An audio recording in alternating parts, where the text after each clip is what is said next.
Assalamualaikum warahmatullahi wabarakatuh. Alhamdulillah nahmaduhu wa nasta'inuhu wa nastaghfiruhu wa nu'minu bihi wa natawakkalu alaihi wa na'udzu billahi min syururi anfusina wa min sayyiati a'malina. May yahdihillahu fala mudilla lahu wa may yudlil fala hadiya lahu. Asyhadu an la ilaha illallah wahdahu la syarika lahu wa asyhadu anna Muhammadan 'abduhu wa rasuluh. Allahumma salli wa sallim ala Muhammad wa ala alihi wa ashabihi ajma'in wa man tabi'ahum bi ihsanin ila yaumiddin. Subhanaka la ilma lana illa ma 'allamtana innaka antal alimul hakim. Rabbi shrah li sadri wa yassir li amri wa hlul 'uqdatam min lisani yafqahu qawli, amma ba'd. Qala Allah Ta'ala, A'udzu billahi minasy syaithanir rajim. Bismillahirrahmanirrahim. Qul huwallahu ahad. Allahus samad. Lam yalid wa lam yulad wa lam yakul lahu kufuwan ahad. Hari ini kita masih lagi sambung tauhid dalam ibadah dan doa. Yang seterusnya adalah bahagian ikhlas. Surah yang saya bacakan tadi adalah surah Al-Ikhlas. Seperti mana yang sudah diketahui umum masyarakat orang Islam sudah mengetahui bahawasanya surah itu surah Al-Ikhlas. Dan antara nama lain lagi dipanggil surah itu adalah surah Tauhid. Surah At-Tauhid. Jadi surah At-Tauhid itu ataupun surah Al-Ikhlas itu adalah nak membincangkan tentang sifat-sifat Allah Azza wa Jalla. Yang mana sifat Allah Ta'ala yang tunggal, yang Maha Esa, yang tidak berkongsi dengan sesiapa pun, dan tidak ada yang sejenis dengan Allah Ta'ala, yang sama tara dengan Allah Ta'ala. Dan tidaknya Allah Ta'ala itu datang daripada Tuhan yang lain, yang sejenis daripadanya, tidak. Dan dialah Allah Ta'ala, tempat kita semua sekali bergantung. Dan ini adalah surah Al-Ikhlas, dan surah ini juga bagi menyatakan Tauhid, dan dipanggil juga adalah surah At-Tauhid. Dan di sinilah nak beritahu tentang sifat Allah Ta'ala, yang mana sifat Allah Ta'ala yang sempurna. Dan bila sebut kata sifat Allah Ta'ala yang sempurna, maka ia bermakna kekal. Dan tidak akan sempurnanya sesuatu melainkan kekal. Maka sifat Allah Ta'ala itu sempurna dan kekal. Maka sebab itulah sini dalam perbincangan Tauhid, dalam bab Ikhlas ini, saya bawanya surah Al-Ikhlas. Seperti mana pada kuliah-kuliah yang sebelum pada ni, saya bawakan ayat kursi. Yang mana dibincangkan tentang ayat daripada surah Al-Fatihah, Iyyaka na'budu wa iyyaka nasta'in. Dan ini masih lagi perbincangan yang sama. Maka ikhlas itu, bila sebut kata ikhlas, ikhlas ni dengan makna suci, bersih, murni. Mana khalis, mana bersih, murni. Murni daripada segala kekotoran. Mana bersihnya sungguhnya daripada segala benda-benda yang boleh mengotorkannya. Maka itu ikhlas. Maka ikhlas bagi manusia pula adalah manusia ikhlas. Bila sebut kata ikhlas, manusia ikhlas, mesti ikhlas niat dan perbuatannya. Niat mana hati dia itu niat semata-mata kerana Allah Ta'ala. Mana tauhid pada Allah Ta'ala itu ikhlas. Kemudian antara lagi adalah perbuatan dia, amal ibadah dia mesti kena ikhlas.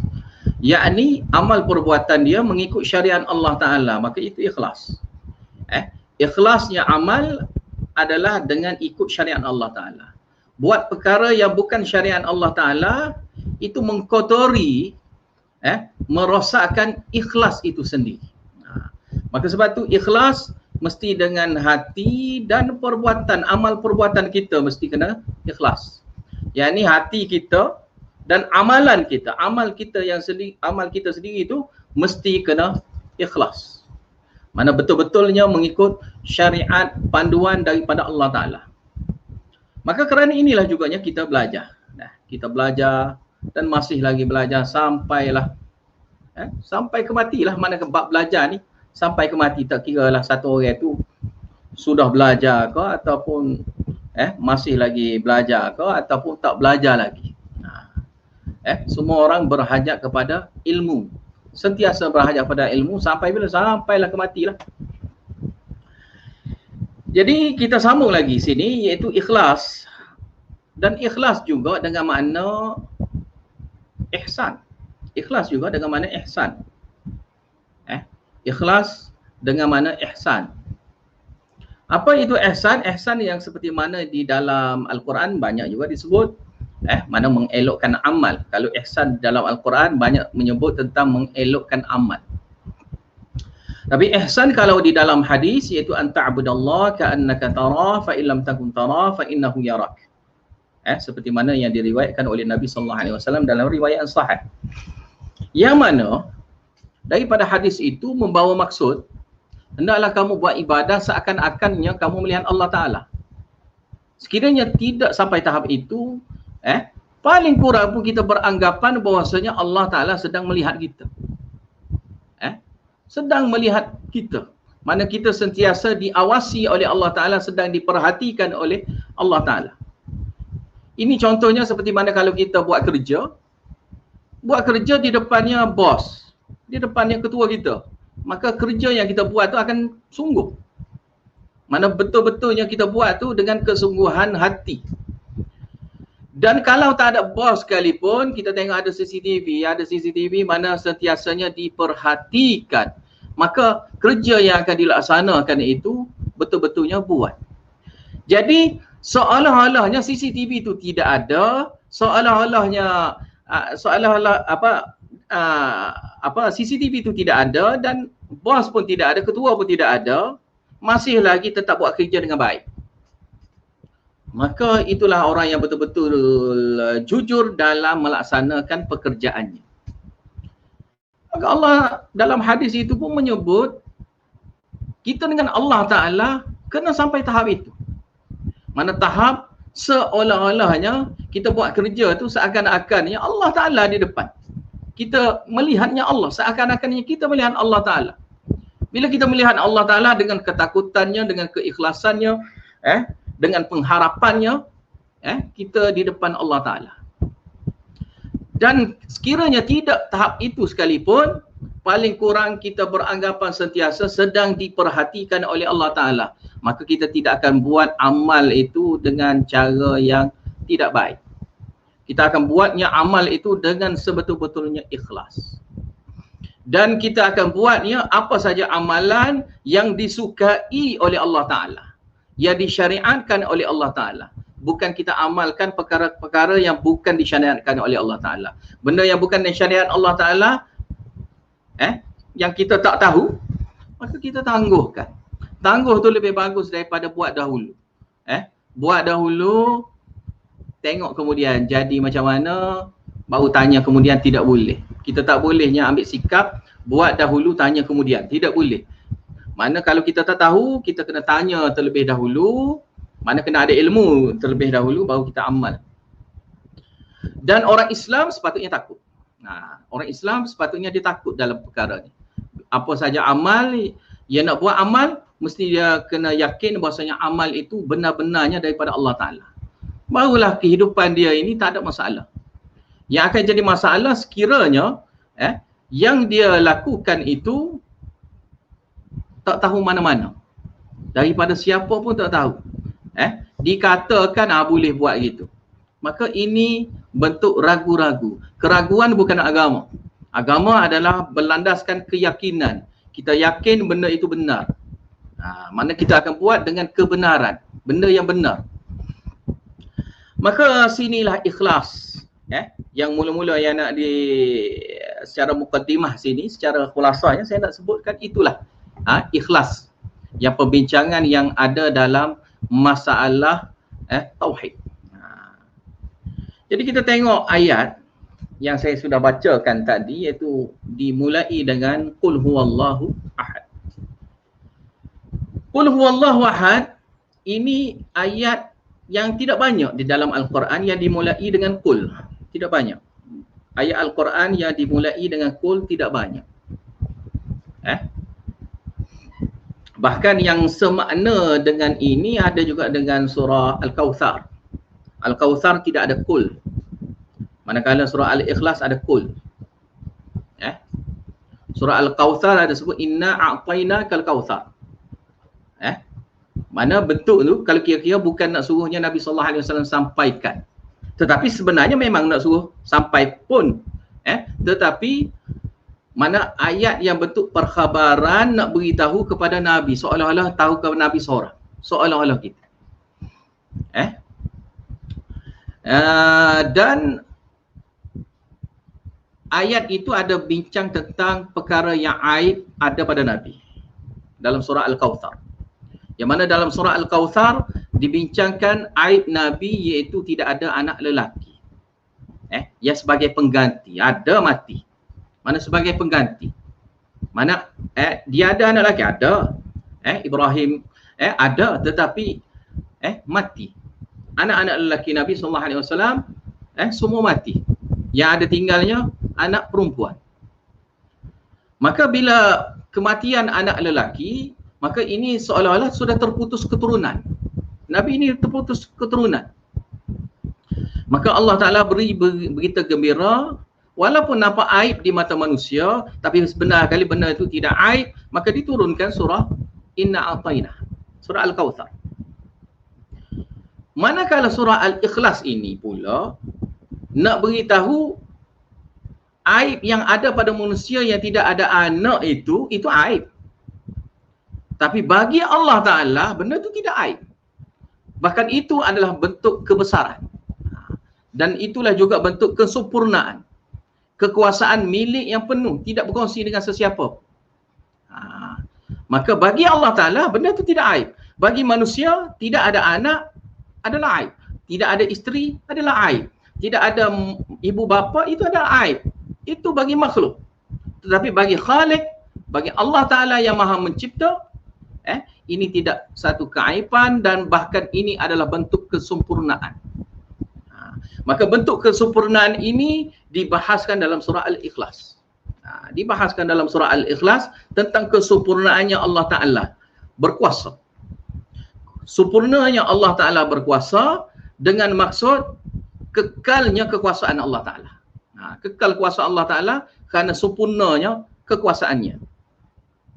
Maka dimulakan dengan qul. Qul ni dalam tafsir, bila ada saja perkataan qul, kena ingat dia adalah jenis bentuk jumlah musta'nifah ataupun bentuk jumlah mu'taridah, mana adanya sebagai jawab bagi soalan. Dia jawapan bagi soalan yang ada sebelum pada ni, maka ini jawapan. Sebab tu dimulakan dengan qul. Maka surah Al-Ikhlas ni dimulakan dengan qul, maka ini isyarat nak memberitahu adanya persoalan, adanya kemusykilan, adanya kekeliruan yang ditanya oleh orang ramai. Maka seperti mana dalam riwayat hadis ada menyebut riwayat daripada Ubay bin Ka'ab. Daripada Ubay bin Ka'ab, annal musyrikina qalu lin Nabi sallallahu alaihi wasallam, ya Muhammad, unsub lana rabbaka, fa anzalallahu tabaraka wa ta'ala, qul huwallahu ahad, Allahus samad, lam yalid wa lam yulad wa lam yakul lahu kufuwan ahad. Daripada Ubay bin Ka'ab sini, bahawa golongan musyrikin dia berkata kepada Nabi sallallahu alaihi wasallam, sebutkan nasab Rabbmu kepada kami. Maka Allah tabaraka wa taala menurunkan firman-Nya, qul huwallahu ahad, Allahus samad sampai habis. Hadis ini riwayat oleh Ahmad dan juga Tirmizi dan juga diriwayatkan oleh Al-Hakim juga, dan beliau mensahihkan hadis ini oleh Al-Hakim, dan begitu juga Az-Zahabi. Dan hadis ini juga dihasankan oleh Al-Albani dan lain-lain. Dan dia mengatakan bahawasanya hadis ini hasan tanpa perkataan As-Samad. Tetapi tetapnya awal permulaan yang disebut situ unsub lana rabbaka. Dan semakna dengan hadis ini banyak. Semakna dengan hadis ini banyak. Seperti mana dalam Ibnu Hajar, Al-Hafiz Ibnu Hajar pernah berkata dalam kitab Fathul Bari dia, yang mana dia meriwayatkan hadis daripada Al-Baihaqi dalam kitab Asma'us Sifat dengan sanad yang hasan. Katanya Al-Hafiz Ibnu Hajar, dia berkata Ani bin Abbas anna al-yahud atau Nabi sallallahu alaihi wasallam faqala sublana rabbaka alladhi ta'bud fa anzalallahu azza wa jalla qul wallahu ahad ila akhirah. Daripada Ibnu Abbas, sungguhnya kumpulan Yahudi pergi berjumpa Nabi sallallahu alaihi wasallam lalu berkata, beritahulah sifat Rabbmu yang kamu sembah pada kami. Lalu Allah azza wa jalla menurunkan qul wallahu ahad hingga ke akhir ayat. Dan Nabi sallallahu alaihi wasallam kata, hadhi sifatu Rabbi azza wa jalla. Inilah sifat aku, sifat Tuhan aku, Rabb aku azza wa jalla. Inilah sifat Rabb, Tuhan. Jadi inilah mafhum yang saya beritahu tadi, iaitu bila ada perkataan qul, maknanya ada persoalan yang ada sebelum pada ini. Maka ayat qul ini adalah sebagai jawapan. Jawab bagi syubhat. Tidak disebutnya soalan kerana soalan itu tak penting mana, yang pentingnya soalan. Yang pentingnya jawapan. Tidak disebutnya soalan dalam ayat Al-Quran di sini. Walaupun di dalam surah-surah lain ada juga sebut soalan dan jawab. Tetapi pada ayat ini tidak disebut soalan tetapi terus kepada jawapan. Maka maksudnya soalan dia itu adalah soalan yang remeh-temeh dan soalan itu tak patut ada.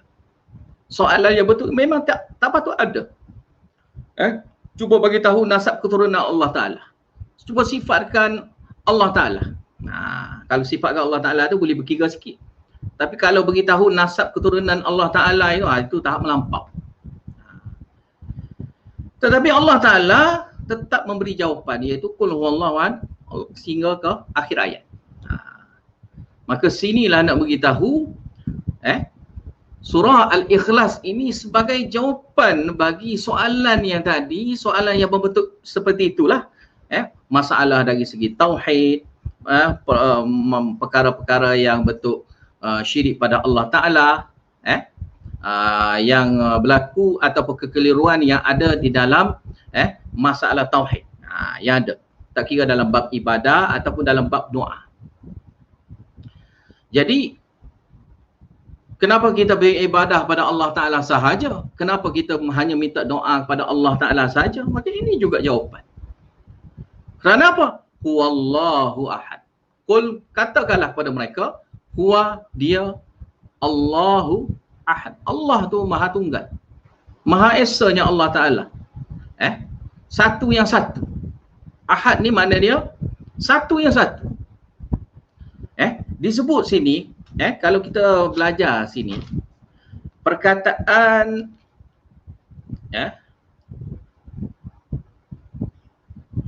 huwallahu ahad. Allah itu maha esa. Dia tu maha esanya Allah Ta'ala. Allah Ta'ala itu yang tunggal, yang mana satu-satunya dia. Tidak ada yang lain pada Allah Ta'ala. Allahus samad. Perkataan ini lagi jelas nak memberitahu pasal satu. Mula-mula huwallahu ahad, dia Allah yang satu. Allahus samad, dia Allah Ta'ala, Allah as-samad, dialah tempat bergantung sekalian makhluk. Tempat bergantung hajat sekalian makhluk. Allah. Dan lafaz yang digunakan sini Allahu As-Samad dengan perkataan ma'rifah. Allah pun ma'rifah, As-Samad pun ma'rifah. Maka ini isyarat pada makna tauhid. Hanya Allah Ta'ala yang saja Samad. Allah Ta'ala As-Samad. Manakala perkataan yang sebelumnya Ahad itu sebagai khabar. Allah itu khabar dia Ahad. Kan? Boleh juga Ahad di situ khabar kedua pun boleh. Ahad di situ khabar bagi Allah. Boleh juga khabar bagi Huwa. Khabar kedua lah. Kira kalau bagi Huwa, khabar kedua. Tapi Allahu Ahad. Bila sebut kata Allah Ta'ala satu, maka tak kongsi, maka tak. Itu sudah cukup perkataan dengan mana Allah Ta'ala sahaja. Dia Allah sahaja. Huwa sini dipanggil dalam istilah balaghahnya dipanggil dhamir sya'ni. Dhamir sya'ni li ta'zim. Untuk pengagungan, untuk pemuliaan, pengagungan, pembesar Allah Ta'ala. Yang ni maksudnya adalah Allah Ta'ala saja yang hebatnya, dia tu maha satu. Dia satu boleh berkuasa semua, lebih hebat daripada kalau dia tu ramai boleh berkuasa semua. Dia berkuasa kerana ramai. Maka ramai barulah dia berkuasa. Maka itu tidak hebat. Dia satu, dia boleh kuasai semua sekali. Maka dia yang satu yang maha hebat. Maka ini perkataan yang sangat sesuai yang Allah Ta'ala sebut. Dan dimulai dengan huwa, mana nak memberi isyarat dialah Allah Ta'ala. Dialah Allah Ta'ala. Yang disembah tu, yang kamu kata dia yang disembah tu, siapa? Dia tu Allah. Dia tu Allah. Ahad yang mana dia tu Maha Esa. Dia yang tunggal. Dia yang esanya. Tidak berkongsi dengan sesiapa pun. As-Samad, Allah, Allahus Samad. Yang mana Allah Ta'ala tempat bergantung hajat sekalian makhluk. Allah Ta'ala. Jadi bila pergantungan sekalian makhluk ini hanya pada Allah Ta'ala, maka ini isyarat kepada pembahasan yang kita sudah bahas dah sebelum pada ini, itu tauhid dalam ibadah dan tauhid dalam berdoa. Bila ibadah, ibadah itu ataupun doa itu, yang kita doa itu adalah berhajat kepada Allah Ta'ala. Dan hanya Allah Ta'ala itu saja yang dapat selesaikan hajat. Dan Allah Ta'ala itu tempat bergantungnya sekalian makhluk berhajat dengan dia. Allah. Maka perkataan Allahus Samad, sangat kuatnya perkataan ini dengan makna satu. Mana Allahus Samad dengan makna tauhid juga. Allahu Ahad, mula-mula itu dengan makna tauhid, iaitu la ilaha illallah juga. Allahus Samad dengan makna la ilaha illallah juga. Dia adalah dengan makna kalimat tauhid, la ilaha illallah. Lam yalid wa lam yulad wa lam yakul lahu kufuwan ahad. Ini penerangan laginya selebih. Mana dia ini bukan saja semua bergantung hajat pada dia, bahkan dia sendiri pula tidak berhajat kepada lain. Tidak berhajat kepada keturunan. Keturunan dia tu, dia tidak berhajat kepada adanya keturunan dari segi ibu bapa dia ataupun zuriat isteri zuriat dia. Tidak berhajat. Mana dia tidak berhajat pada pasangan, dia tidak juga berhajat kepada anak. Maka bila dia tidak berhajat, kedua-duanya itu tidak berhajat, tidak berhajat kepada ibu bapa dia ke atas dan yang ke bawah, anak isteri dia ke bawah, maka ini isyaratnya Allah Ta'ala ni dia hanya tunggal. Dia hanya satu. Tanpa perlu sokongan daripada keluarga. Dan sini juga maksud sejenis dengan Allah Ta'ala itu tidak ada. Tidak ada sejenis dengan Allah. Mana sejenis dengan Allah Ta'ala? Ayah ke, mak ke, tok ke, nenek ke? Ada sejenis dia? Tidak ada. Maka ini kehebatan yang disebut oleh Allah Ta'ala. Sini nak beritahu tentang kehebatannya Allah Ta'ala, sempurnanya dia dan sempurna milik. Bukanlah milik dia tu kerana berkongsi dengan yang lain. Tidak. Kesempurnaan milik yang dimiliki oleh Allah Ta'ala itu, yang mana Allah Ta'ala itu memiliki sesuatu perkara di kalangan makhluk dia itu, tanpa sebarang perkongsian. Maka ini bentuknya milik yang sempurna, kekuasaan yang sempurna, kudrah yang sempurna yang Allah Ta'ala. Maka berhajat lagi ke minta doa kepada selain pada Allah Ta'ala? Adakah perlu lagi kita bernazar buat ibadah yang lain daripada yang Allah Ta'ala syariatkan? Yang mana bentuk syirik pada Allah Ta'ala dalam ibadah ataupun doa? Mana tak ada dah lagi. Kerana ayat ini pun sudah jelas memberitahu tentang tauhid itu sebenarnya, kan? Kerana Allah Ta'ala itu memperkenalkan diri dia kepada kita, itulah dia yang Maha Tunggal, Allahus Samad, yang mana Allah Ta'ala itu tempat pergantungan sekalian makhluk. Lam yalid walam yulad, dia tidak beranak dan tidak diperanakkan. Mana dia itu Allah Ta'ala sama sekalinya tidak melahirkan sebarang anak keturunan, nasab. Dan maksud di sini juga memberi maksud dia tak berhajat pada anak. Maka bila dia tak berhajat pada anak, adakah dia perlu pada anak angkat? Tidak. Dia tidak perlukan anak angkat. Dan bila dia tak perlukan pada anak angkat, dia tidak perlukan wakil. Tak adanya wakil Allah. Tiadanya wakil Allah. Mana tidak bolehnya didakwa adanya wakil Allah untuk dikirim doa pada dia. Dibuat ibadah pada dia supaya doa itu diterima oleh wakil Allah Ta'ala. Kemudian wakil Allah Ta'ala itu akan sampaikan pada Allah Ta'ala, ataupun wakil itu selesaikan sendiri tanpa memberitahu Allah Ta'ala.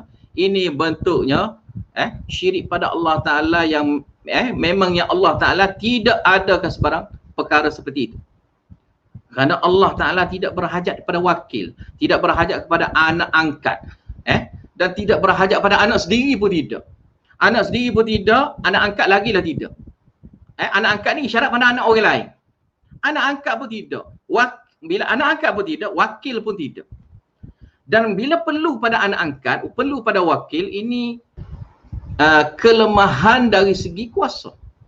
Sebab sesiapa yang nak anak angkat, contohnya nak anak angkat. Bila nak kepada anak angkat, ini isyarat satu orang itu nak kepada adanya, kalau tak ada zuriat sendiri pun paling kurang ada pengganti sebagai anak angkat. Ataupun dalam bab urusan kerja, urusan perkara-perkara tertentu boleh diwakilkan kepada anak angkat dia. Ataupun kalau tak ada anak angkat pun dia buat seakan-akan anak angkat. Maka sebagai wakil lah, sebagai wakil dia. Apa saja wakil itu sampaikan, itu sama daripada dia. Dan bolehnya minta dengan wakil. Doa minta pada wakil, gitu. Maka sini bentuk penafiannya Allah Ta'ala berhajat pada wakil gini. Maka bila gitu, Allah Ta'ala itu yang tunggal, yang Maha Esa. Tidak adanya sebarang pergantungan dengan sekalian makhluk mana-mana. Dan ayat ini, Allahu Ahad, Wallahu Ahad, juga dengan makna penyataan bahawasanya zat dan hakikat Allah Ta'ala itu satu yang tunggal. Dan ini juga bentuk penafian dari jenis yang banyak. Daripada jenis yang banyak. Mana Allah Ta'ala ni tidak mempunyai yang banyak, dia hanya satu. Dan bila dia itu satu, tidak ada kongsi, ayat nyata yang jelas, maka tidak ada sebarangnya ibadah ataupun doa yang boleh dibuat kepada selain pada Allah Ta'ala. Dan pada perkataan Allahus Samad itu dengan maksudnya Allah Ta'ala Ghani. Allah Ta'ala itu Al-Ghani, Allah Ta'ala yang tidak berhajat dengan makhluk. Bahkan dialah tempat pergantungan semua hajat di kalangan makhluk. Dan ini adalah sifatnya yang sempurna, dan ini berbentuk sifatnya yang kekal. Itu pada ayat Allahus Samad. Kemudian pada ayat lam yalid walam yulad walam yakul lahu kufuwan ahad,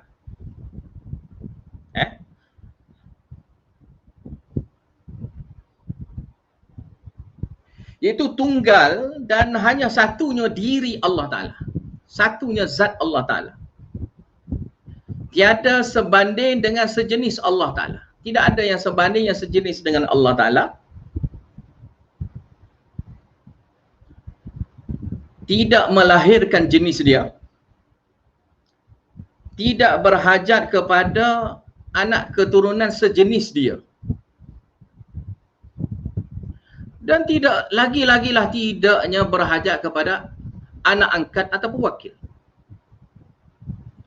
Maka tidak adanya warisnya yang sama dengannya. Tidak ada yang sama dengannya. Jika sama, akan berlakunya perebutan kuasa.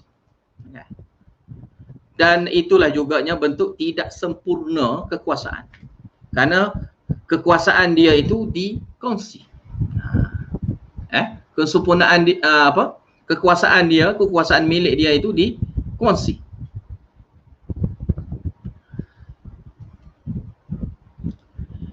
Dan begitu juga sini ayat nak memberitahu Allah Ta'ala ni qadim, azali.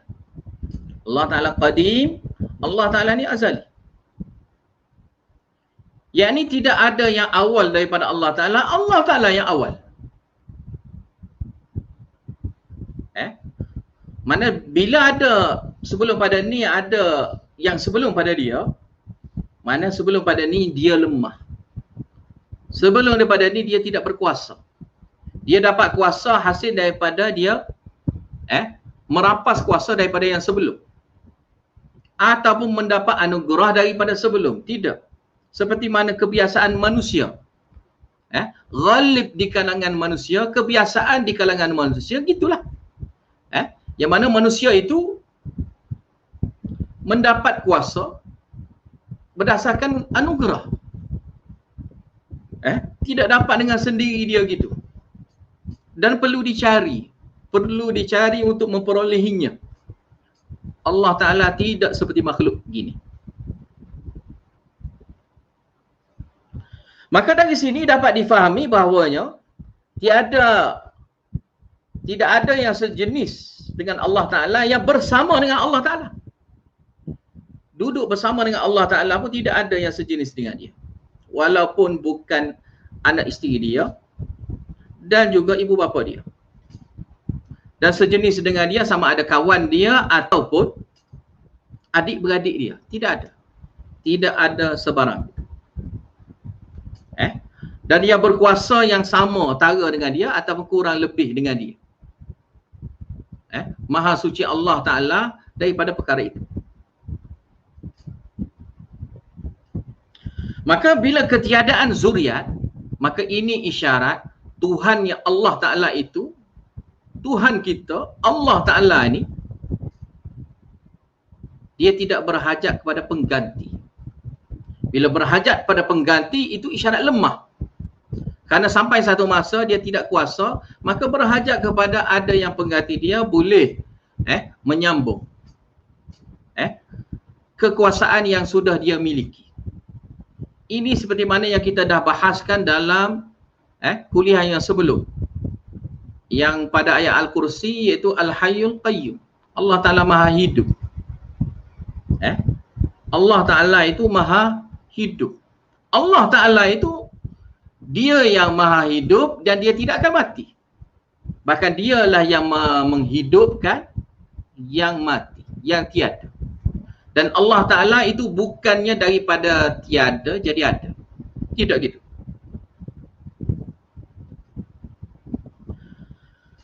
Maka kemudian dia tiadanya anak, maka tiada isteri penemannya lah. Tidak ada isteri. Dia tidak ada isteri. Yang mana isteri ni biasanya sebagai peneman dia.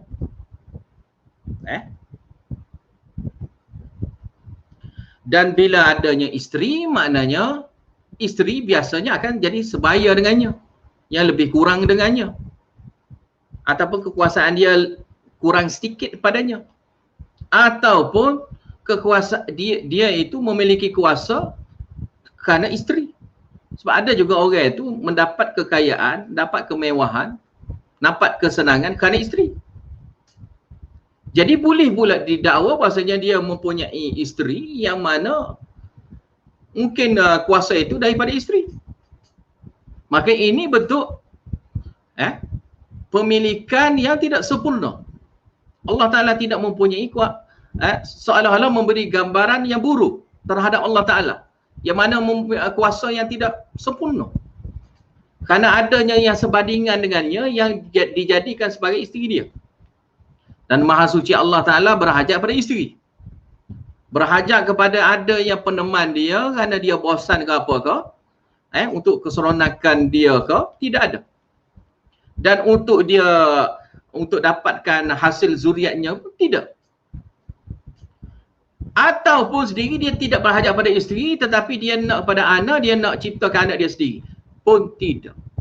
Maha Suci Allah Ta'ala daripada adanya anak yang dia adakan anak. Allah Ta'ala menafikan dia memiliki anak. Bila menafikan pemilikan anak, seperti mana saya dah beritahu dah sebelum pada ni, iaitu menafikan anak angkat, menafikan wakil Allah. Maka tidak ada yang mempunyai kuasa wakil Allah, tak ada. Ataupun yang disayangi oleh Allah Ta'ala tahap anak angkat Allah Ta'ala, tidak ada. Seperti golongan musyrikin Mekah dahulu, mereka mendakwanya malaikat-malaikat itu anak Allah. Seperti golongan Yahudi pula mendakwa Uzair itu, Nabi Uzair itu adalah anak lelaki Allah. Seperti golongan Nasara pula menganggapnya Nabi Isa Al-Masih, Nabi Isa itu sebagai anak lelaki Allah. Maha suci ya Allah Ta'ala daripada berhajat kepada anak lelaki ataupun maupun anak perempuan.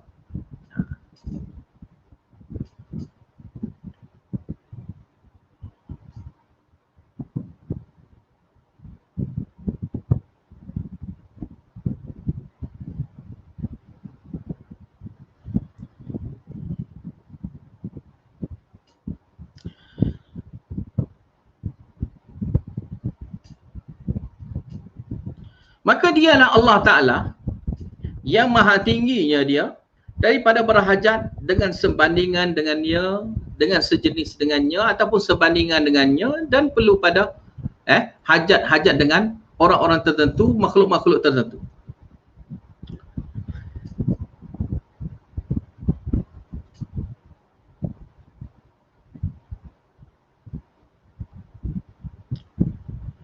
Dan perkataan Allahu Ahad, Allahu Samad, lam yalid wa lam yulad juga menolak kefahaman yang sesat yang mengatakan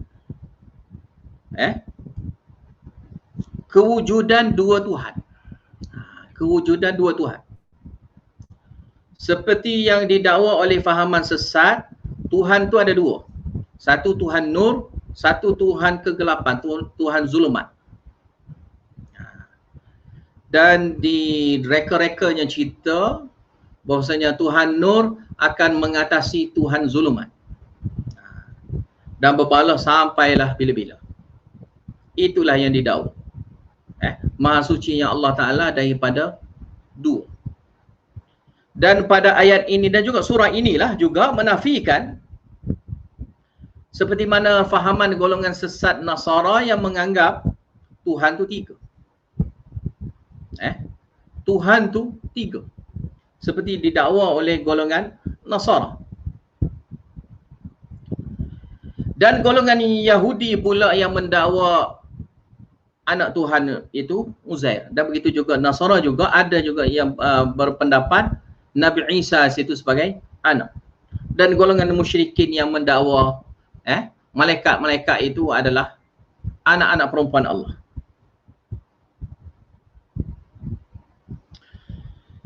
Ini kerana pada ayat Allahus Samad, perkataan Allahus Samad itu, Allahus Samad itu sudah jelas nak memberitahu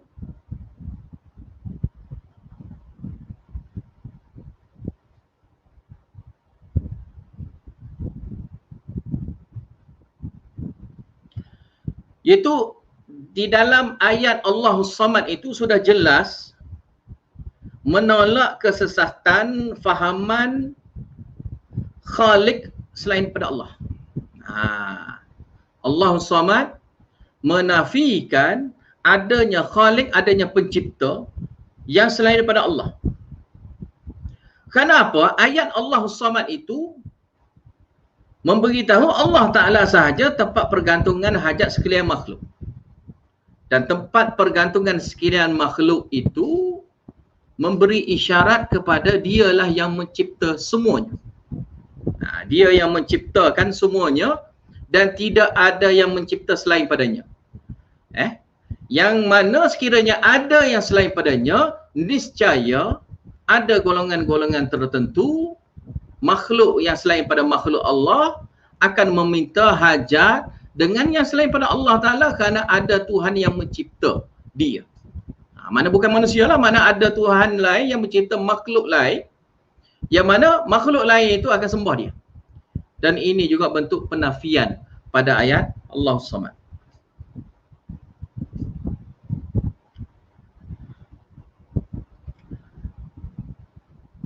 Kemudian pada akhir ayat surah Al-Ikhlas ini dinyatakan perkataan walam yakul lahu kufuwan ahad. Setelah diberitahu sifat-sifatnya yang tunggal itu, disebut juga perkataan yang tauhid juga ini, bentuk penafian. Walam yakul lahu kufuwan ahad, tiada sesiapa pun yang sebanding, yang serupa dengannya, dengan Allah Ta'ala. Tidak ada. Maka ini menolak kesesatan fahaman musyrikin yang mendakwa adanya asnam. Adanya asnam iaitu berhala-berhala yang disembah. Berhala yang disembah. Yang diminta hajat dibuat ibadah kepadanya dan minta hajat padanya, dibuat ibadah dan doa hajat padanya. Seperti yang didakwa oleh golongan musyrikin daripada zaman sekarang, zaman dahulu sampai sekarang. Maka tidak ada sebandingan dengan Allah Ta'ala, menolaklah kefahaman musyrikin itu yang menyembahnya berhala. Dan penyembahan berhala ini ada di kalangan manusia keliru. Di kalangan umat Islam, saya ada juga berbincang dalam bab ini, bab asnam, itu berhala. Bila perkataan disebutnya asnam, saya sengaja sebut sini perkataan asnam, berhala, sembah berhala. Dan dianggap juga sembah berhala seperti sembahnya ruh tok nenek, sama je. Seperti golongan Buddha yang buat sembah tok nenek, ruh tok nenek. Bagi mereka, dakwaan mereka, takkanlah tok nenek mereka ni tidak ada yang soleh. Mesti ada salah seorang yang soleh. Maka salah seorang yang jadi nabi ke gana ke, bolehlah kita minta doa kepada dia, minta hajat dengan dia. Dan bila kita keturunan dia, kita buat baik dengan dia, mudah-mudahanlah di akhirat kelak dia akan tolonglah kita sebab kita keturunan dia. Biasanya keturunan masing-masing ni akan tolong keturunan masing-masing. Ini dakwaan golongan musyrikin lah. Dan mereka itu menyembah berhala.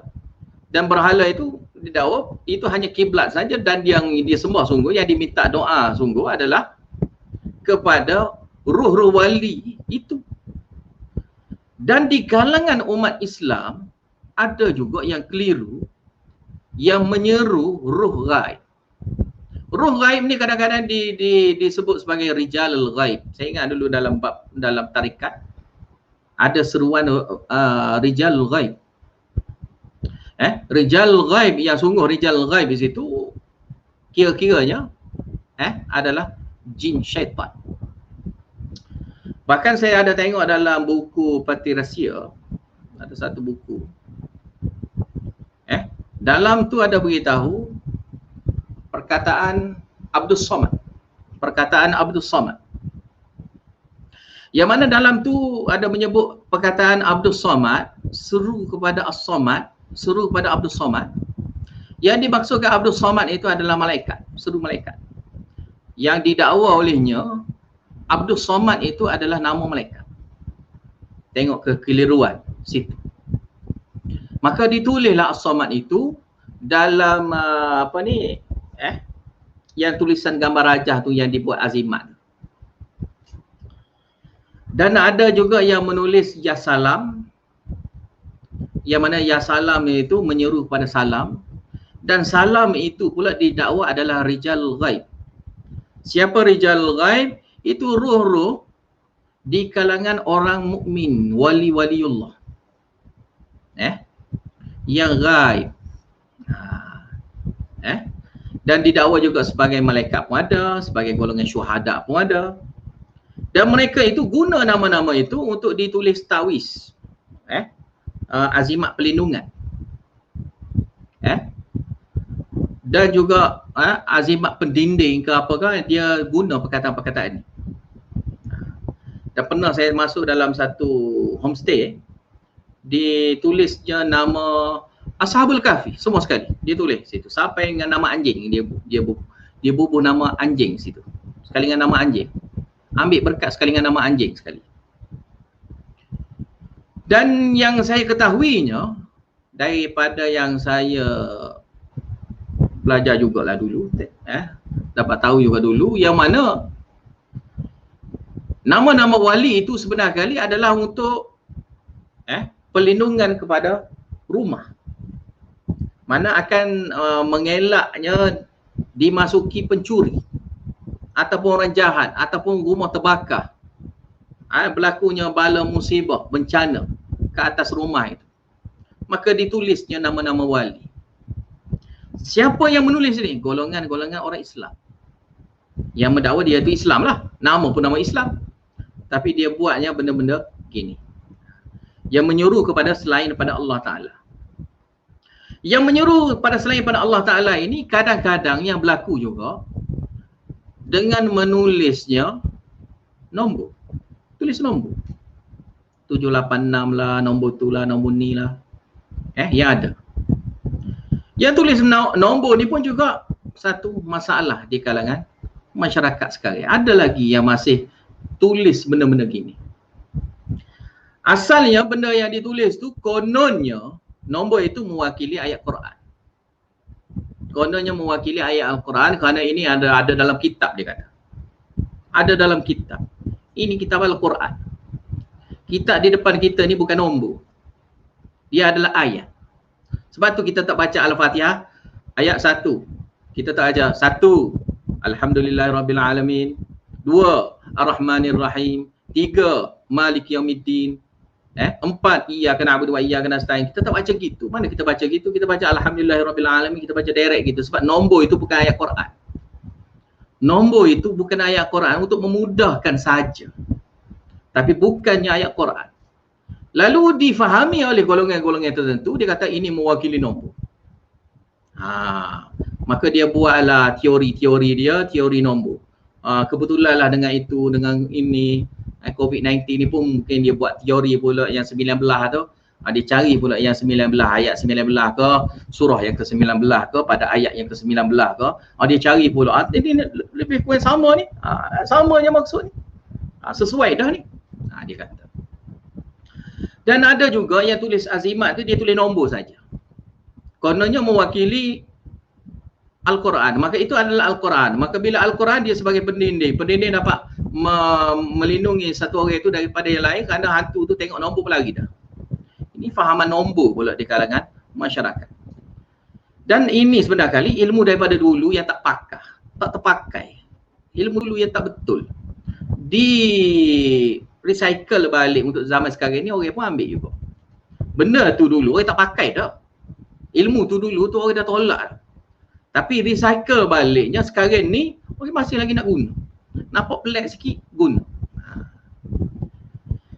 Jadi surah apa-apa dalam Al-Quran, dia bukan nombor. Kita tulis nombor tu bukannya Al-Quran.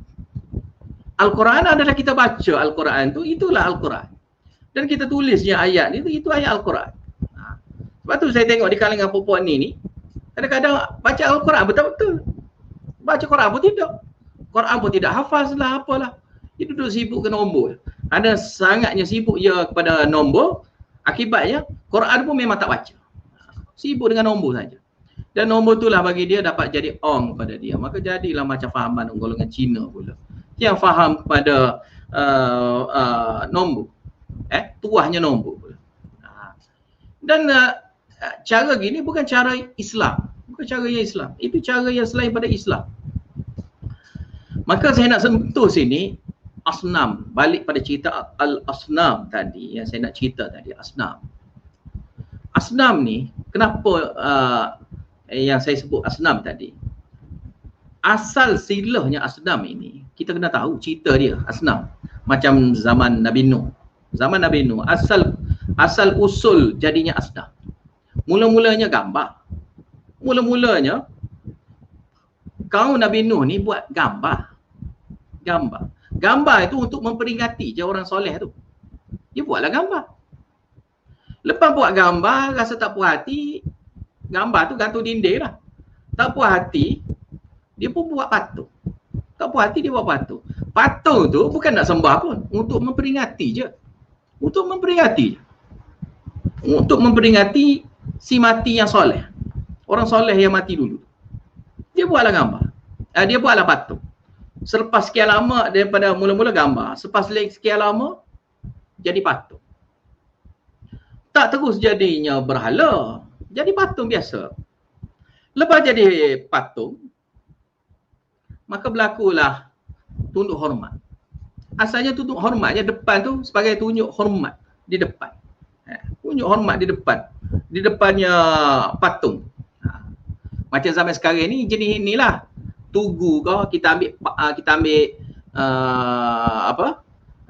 kita kalungkan bunga kau macam orang India buat kan. Orang Hindu buat tu letaknya bunga. Ya. Letak bunga, dikalungkan bunga. Maka akan bentuknya hormat gitu. Akan tunjuknya hormat dengan cara kalung bunga, kemudian adanya rokok, kemudian berlaku selepas pada tu adanya sujud. Dan mula-mula asalnya mereka ni hanya duduk dekat tu je, buat ibadah duduk dekat tu je. Buat ibadah duduk dengan patung. Dekat dengan patung dia duduk buat ibadah gitu je. Buat ibadah pada Allah Ta'ala tapi sebelah patung. Sebelum pada ni pun sama, buat ibadah pada Allah Ta'ala sebelah gambar. Kemudian anak cucu tu tengok. Anak cucu tengok perbuatan dia. Mari tua, mari lama kelamaan dia pun betul tengoknya tok nenek mereka ni, pok mereka ni dulu ni nampak sujud, nampak rokok. Maka mereka pun buat benda yang sama. Kerana ni daripada asal pok-pok kita. Asal pok-pok kita ni buat gitu cara. Mana duduk sebelah patung dengan adanya rokok, adanya sujud, adanya iktikaf situ. Maka pakak-pakaklah duduk sebelah situ buat benda yang sama di kalangan anak cucu. Lama kelamaan, bukan dah kerana dia tu sebagai idola pun untuk memperingati apa, minta terusnya dengan patung itu. Dan minta kepada patung tu diistilahkan dipanggil asnam. Sudah jadi asnam. Patung yang sama sudah jadi asnam. Kalau gambar pun dipanggil asnam, kalau patung pun dipanggil asnam, kalau tak ada gambar pun kita panggil asnam. Sebab menyeru kepada roh ghaib. Dia panggil asnam semua dalam bahasa Arab. Sebab bahasa Arab dia ada perkataan taswir surah, dia ada tamsil, itu tamsil ni apa, buat gambar ke apa patung gambar.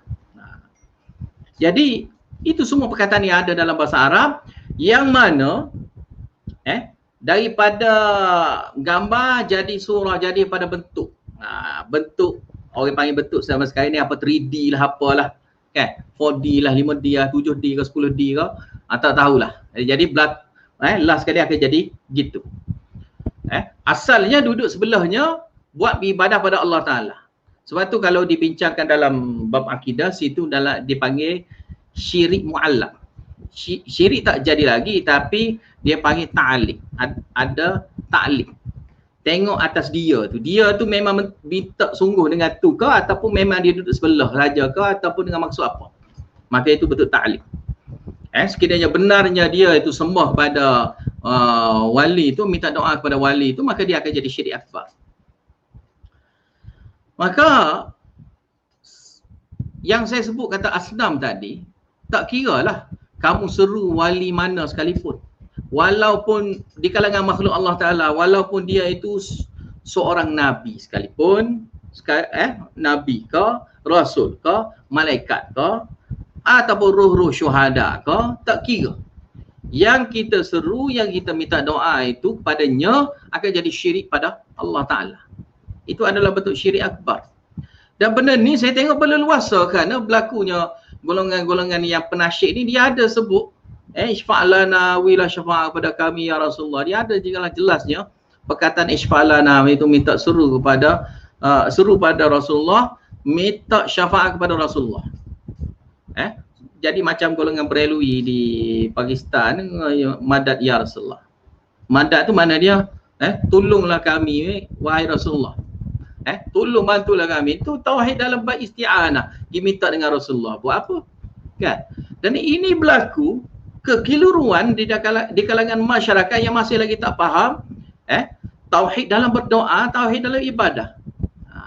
Sehingga kan dia tu pergi ambil jalan shortcut untuk mendapat kesenangan yang dia anggap tu dapat kesenangan, dapat manfaat ataupun dapat hindari daripada mudarat dengan dia buat perkara-perkara itu. Maka ini yang saya maksudkan asnam. Sebab ada juga golongan yang pembantah. Bila saya sebut asnam, dia kata dalam Quran dia sebut asnam, dia tak beritahu wali. Dia nak suruh sebut wali tu, baru jelas. Yang domain bila perkataan domain yang ada dalam Al-Quran pun dia tak nak pakai. Dia naknya biar jelas. Kita bagi tahu yang jelas pun, dia bagi ayat Quran yang jelas pun, dia tetap juga membantah. Jadi sini saya nak sentuh baliknya perbincangan yang asnam tadi. Asnam itu jadi berhala. Berhala tu bila sebut kata berhala, tak kira lah ada patung ke tak ada patung. Patung ke gambar. Sebab saya ketahui juga ada juga golongan-golongan tertentu dia simpan gambar. Seperti mana ada golongan Hindu, Cina, Buddha yang mana dia ada simpan gambar, ada simpannya patung. Dalam kereta dia pun ada, dalam dompet duit dia pun ada. Dan di kalangan umat Islam ada juga yang masih lagi simpan gambar-gambar wali-wali Allah. Tok Wali dia kata. Simpan dalam dompet duit supaya kaya. Ini jelas-jelasnya syirik pada Allah Ta'ala. Maka ini adalah bentuk menolak semua fahaman-fahaman penyembah asnam, berhala. Dan berhala yang saya maksudkan tadi adalah itu semua. Itu semua dianggap sebagai berhala-berhala. Tak kira berhala yang nampak ke atau berhala yang tak nampak. Dan Allah Ta'ala itu maha sucinya Allah Ta'ala berhajat kepada semua sekali benda tu. Dan tidak ada kuasanya Allah Ta'ala sehingga terlepas pandangnya, iaitu bukan di luar wilayah kekuasaan Allah Ta'ala. Ini lagilah melampau. Sebab golongan yang minta kepada selain Allah Ta'ala ni, dia buat gitu seolah-olahnya Allah Ta'ala tu tak dengar. Allah Ta'ala tu tak dengar, Allah Ta'ala tu tidak memahami, Allah Ta'ala tu tak boleh selesaikan hajat dia, orang ni saja boleh selesaikan hajat dia. Maka ini jelas-jelas ya, bentuk syirik pada Allah Ta'ala. Maka walam yakul lahu kufuwan ahad, maka sini sebandingan dengan Allah Ta'ala tidak sama pun dengan makhluk. Itu tidak ada yang sama sebanding dengan Allah Ta'ala.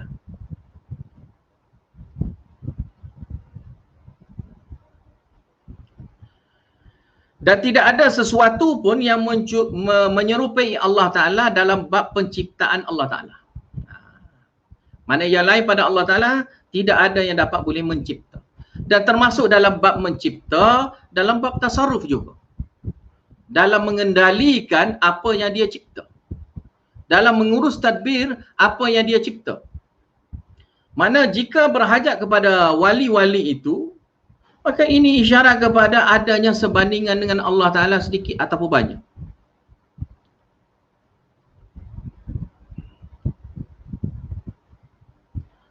Maka tidak ada sebandingan dengan Allah Ta'ala, tak kira lah di kalangan makhluk dia ke, tidak ada yang sebandingan dengan Allah Ta'ala. Tidak ada yang boleh mencipta seperti mana Allah Ta'ala pun tidak. Dan sama dari segi zat Allah Ta'ala, tidak. Sama dari segi sifat Allah Ta'ala pun tidak. Dan sama dari segi perbuatannya pun tidak. Maka nafikan semua sekali. tasarruf semua sekali dinafikan.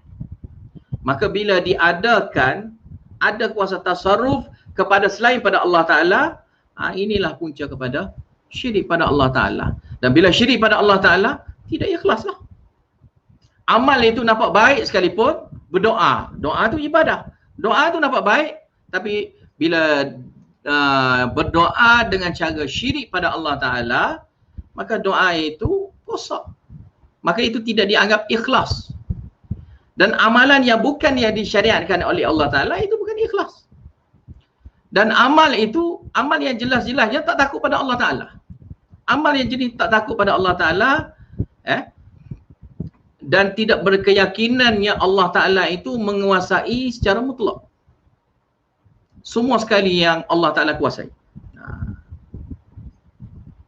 Dan maha sucinya Allah Ta'ala daripada perkara-perkara yang disifatkan yang bentuk kekurangan itu.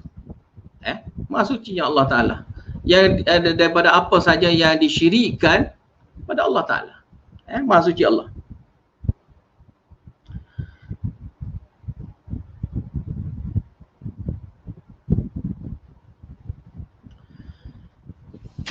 Kemudian ya, sini pada perkataan Allahus Samad kita dah beritahu tadi, lam yalid walam yulad. Kemudian walam yakul lahu kufuwan ahad.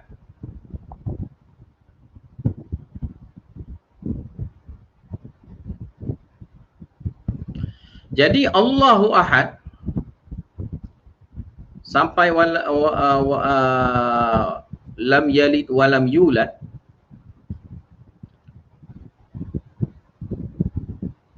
penafian walam yakul lahu kufuwan ahad. Allahu Ahad, Allahu Ahad sampai kepada perkataan lam yalid walam yulad, sampai pada perkataan lam yalid walam yulad adalah bentuk penafian yang sama je sebenar kali dengan walam yakul lahu kufuwan ahad. Tetapi ayat yang sebelum daripada walam yakul lahu kufuwan ahad adalah bentuk umum. Bentuk umum. Manakala perkataan walam yakul lahu kufuwan ahad adalah bentuk taksis. Yang sebelumnya adalah bentuk ta'mim, yang selepasnya itu adalah bentuk taksis. Taksis ba'da ta'mim. Itu maksudnya untuk memberi jelasnya tambahan. Nak menambahnya penjelasan. Nak menambahkan penjelasan yang mana Allah Ta'ala itu kosong daripada semua perkara-perkara yang disifatkan oleh golongan musyrikin itu. Jadi sinilah ayat seperti mana yang saya sudah sebutkan hadis yang sebelum pada ni, unsub lana kemudian sif lana, mana sama ya, iaitu sebagai jawab syubhat kekeliruan di kalangan masyarakat yang tidak mengenali Allah Ta'ala secara sebenar. Bila dia tidak mengenali Allah Ta'ala secara sebenar, maka dia akan carinya benda-benda yang wakil-wakil Allah. Maka inilah punca dia. Sebab tu bila di kalangan musyrikin, golongan-golongan yang penyembah berhala ataupun golongan-golongan musyrikin secara amnya, Yahudi ataupun Nasara sekalipun,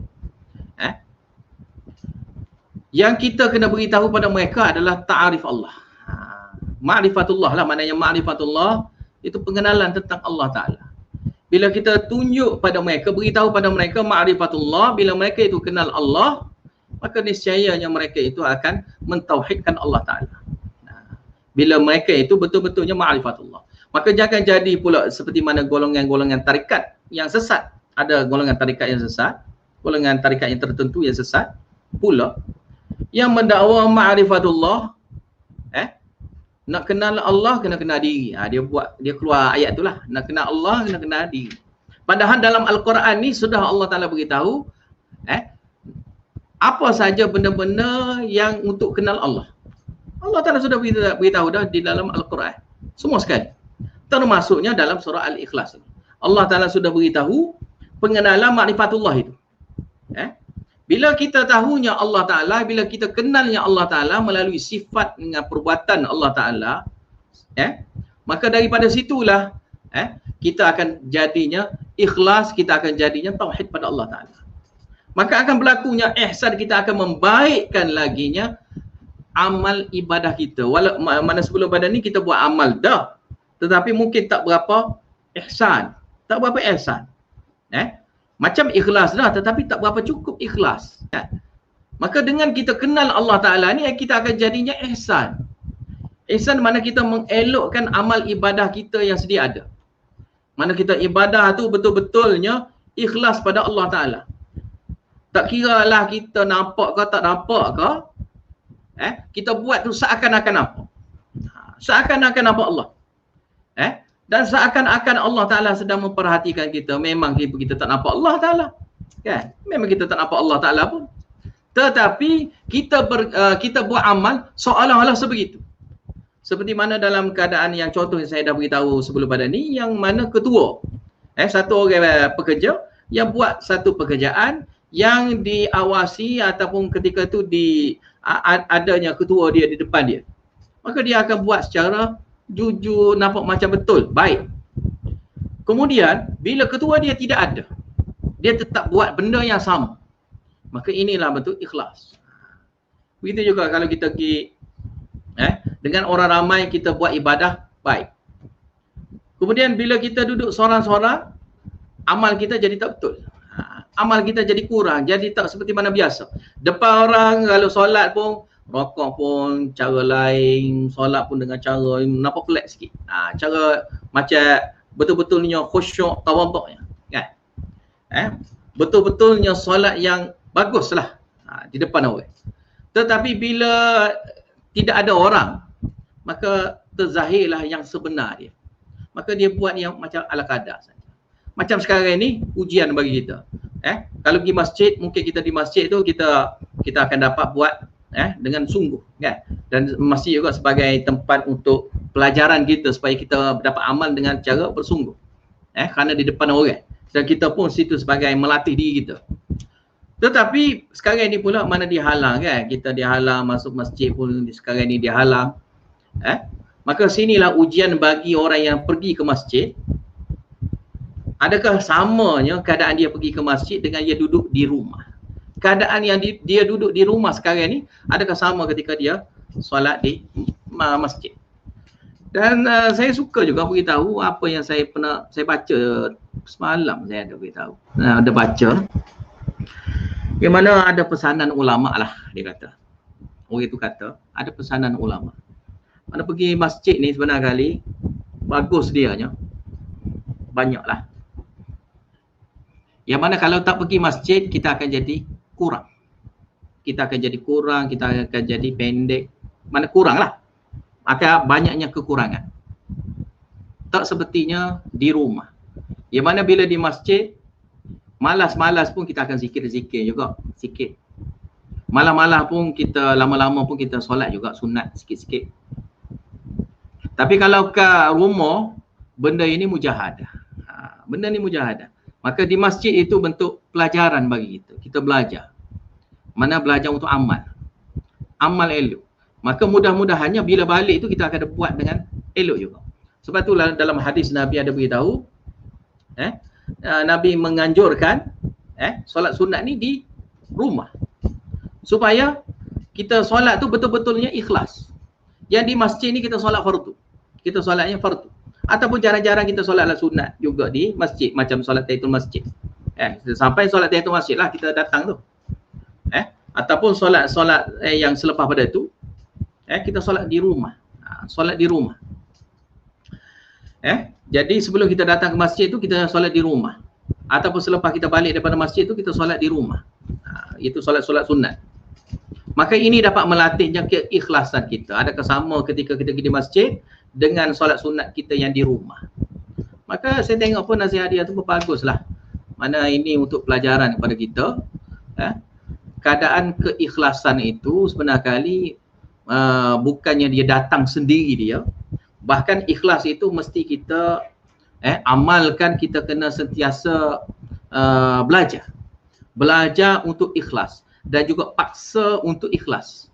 Sebab ikhlas itu tak akan datang sendiri. Sebab tu dalam hadis juga melarang jenis orang yang bersedekah, kemudian dia tak jadi bersedekah kerana dia kata niat dia tak betul, dia pun tarik balik, tak sedekah. Bahkan niat yang benar, orang yang benar adalah walau dia niat tak betul, kemudian dia betulkan, dia sedekah. Itulah yang benar. Jangan pula dia mendakwa, saya tak boleh sedekah ni, kalau sedekah sekarang ni riak, maka saya tak nak sedekah. Tidak, terus je sedekah. Bahkan cara dia tarik balik tak nak sedekah itulah riak. Itulah cara yang riak. Cara yang riak, yang perasan dia itu yang perasan diri dia itu ikhlas, padahal dia tu tidak ikhlas. Sebab tu dalam bab ni kita nak sedekah, kalau adanya syaitan-syaitan yang mengganggu hati kita, nak menghalang hati kita dengan kata riak ke apa ke, bagi je. Bagi je apa yang kita nak bagi. Sebab itu halangan-halangan itu hanya nak merosakkan kita saja. Kononnya itu tidak ikhlas. Sebab apa? Ikhlas itu kita kena belajar. Kita kena belajar ikhlas. Kita solat di masjid untuk belajar ikhlas. Supaya kita balik ke rumah kita dapat solat sunat dengan ikhlas. Kita duduk masjid mungkinlah zikir panjang-panjang. Kita tengok masjid kadang-kadang orang zikir pun panjang-panjang. Tapi bila balik rumah tak zikir-zikir pun. Kan? Mana kita di depan orang panjanglah zikir. Di belakang orang jadi tak apa-apa nak zikir, mana relax gitu je duduk. Kalau zaman sekarang ni duduk main game ke apa-apa, gitulah, dia sibuk gitu je. Jadi masa ni lah terujinya keikhlasan kita. Jadi mana sini saya nak bahaskan di luar daripada maksud yang tauhid, yang masalah musyrikin tadi. Sini tentang orang Islam yang memang dia dah sudah buat amal dah, dan memang dia tidak buat syirik pada Allah Ta'ala dah. Tetapi dalam bab ihsan, dalam bab ikhlas dari segi amal dia, mestilah disertakan dengan cara ihsan. Seperti mana yang disebutkan oleh Nabi SAW, anta'budallah ka'annaka tarah, fa'illam takun tarah, fa'innahu yarah. Iaitu hendaklah kamu buat ibadah pada Allah Ta'ala seakan-akan kamu melihat Allah Ta'ala. Maka sekiranya tidak sampai tahap itu, maka kamu kena berkeyakinan bahwasanya Allah Ta'ala sedang melihat kamu. Jadi makna tak kira lah ada CCTV ke, ataupun depan orang ke, depan siapa-siapa ke, kita ataupun tidak ada orang ke, kita solat seperti mana biasa. Tapi untuk panduan bagi kita ya, kita tengok depan orang kita buat macam mana, di belakang orang kita buat macam mana. Masa tak ada orang itu kita buat macam mana. Ketika kita sorang-sorang kita malam hari solat malam itu, kita macam mana? Kita macam mana keadaan kita masa tu? Adakah betul ikhlas kita? Adakah panjangnya berdiri kita, lamanya berdiri kita? Adakah lamanya rokok kita, sujud kita, zikir kita selepas pada tu ke gana? Adakah sama ataupun lebih lagi? Ketika tak ada orang tu lebih-lebih lagi. Yang tak tunjuk pada orang yang lebih-lebih lagi buat amal. Ataupun sebaliknya. Kejap-kejap je. Solat pun sekejap-sekejap. Rokok, sujud apa semua sekejap-sekejap je. Adakah gitu? Maka ini panduan dia. Panduan seperti mana yang saya dah beritahu tadi, ihsan yang disebut oleh Nabi SAW, yang mana ketika itu malaikat Jibril alaihissalam pergi datang jumpa dengan Nabi SAW, sengaja dalam bentuk manusia, dia berupa dalam bentuk manusia, sengaja bertanya Nabi SAW tentang ihsan sambil didengari oleh para sahabat. Dan semua sahabat memperhatikan orang ini yang bertanya kepada Nabi SAW tentang ihsan. Dan ihsan itulah jawapan daripada Nabi SAW memberitahu tentang ihsan. Sebab itulah ihsan juga adalah makna ikhlas. Ihsan juga dengan makna ikhlas. Maka seperti mana yang saya dah beritahu daripada awal lagi, ikhlas, tauhid, ihsan, benda yang sama. Cuma dari sudut berbeza saja dari segi pembahasan. Itu saja. Tetapi benda itu adalah benda yang sama. Mana untuk mengelokkan laginya amal ibadah kita, untuk memurnikan lagi, membaguskan laginya amal kita biar betul-betulnya mentauhidkan Allah Ta'ala. Sampai sini saja dulu kelas kita untuk kali ini. Semoga kita jumpa baliklah insyaAllah minggu depan. Adik kuliah balik insyaAllah. Wallahu a'lam bisawab wa akhiru da'wana alhamdulillahi rabbil alamin wabillahi taufiq wal hidayah. Wassalamualaikum warahmatullahi wabarakatuh.